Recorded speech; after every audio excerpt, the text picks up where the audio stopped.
ഏലക്കായ്ക്ക് വില ഉയർന്നതോടെ ഇടുക്കിയിൽ തോട്ടങ്ങൾ കേന്ദ്രീകരിച്ചുള്ള മോഷണവും വ്യാപകമാകുന്നു. ഉടമകൾ സ്ഥലത്തില്ലാത്ത തോട്ടങ്ങൾ നോട്ടമിട്ടാണ് മോഷ്ടാക്കൾ വിലസുന്നത്. ഭൂമിയാംകുളത്തും മഞ്ഞപ്പാറയിലുമായി ലക്ഷങ്ങളുടെ ഏലക്കയാണ് കഴിഞ്ഞ ദിവസങ്ങളിൽ മോഷണം പോയത്. വിപണിയിൽ ഏലക്കായ്ക്ക് പൊന്നും വിലയായതോടെയാണ് ഇടുക്കിയിലെ കർഷകർക്ക് ഇരുട്ടടിയായി തോട്ടങ്ങളിൽ മോഷണം പതിവാകുന്നത്. തടിയമ്പാറ, മഞ്ഞപ്പാറ, ഭൂമിയാംകുളം മേഖലകളിലാണ് കർഷകർക്ക് വൻ സാമ്പത്തിക നഷ്ടം വരുത്തിക്കൊണ്ട് മോഷ്ടാക്കൾ വിലസുന്നത്.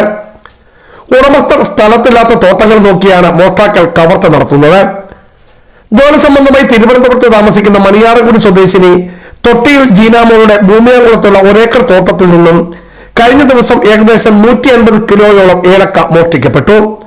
ഇതിപ്പോ ഭൂമിയാംകുളം മേഖലയിൽ ഇത് നിരന്തരം തുറന്നു വരുന്നൊരു പരിപാടിയാണ്. ഒത്തിരി പേർക്ക് ഏലം കർഷകർക്ക് ഇതുപോലെ സംഭവിച്ചു. നമ്മൾ ഇത്രയും കണ്ടില്ലേ, ഇതും എല്ലാം ചെടി ഊരിയെടുത്ത് പോയിരിക്കുവാണ്.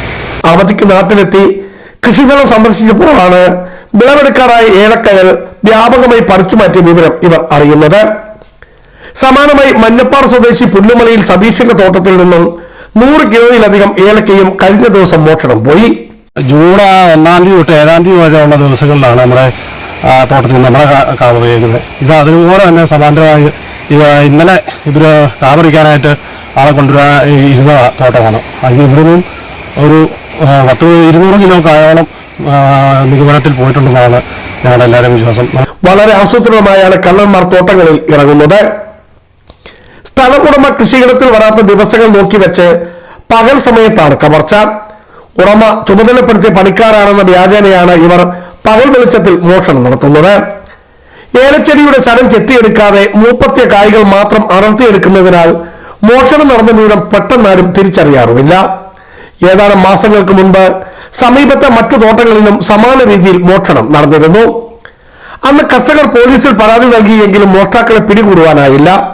പോലീസിന്റെ ഈ മെല്ലപ്പോക്കാണ് വീണ്ടും മോഷണം തുടരുവാൻ കള്ളന്മാർക്ക് ധൈര്യം നൽകുന്നത് എന്ന് നാട്ടുകാർ ആരോപിക്കുന്നു.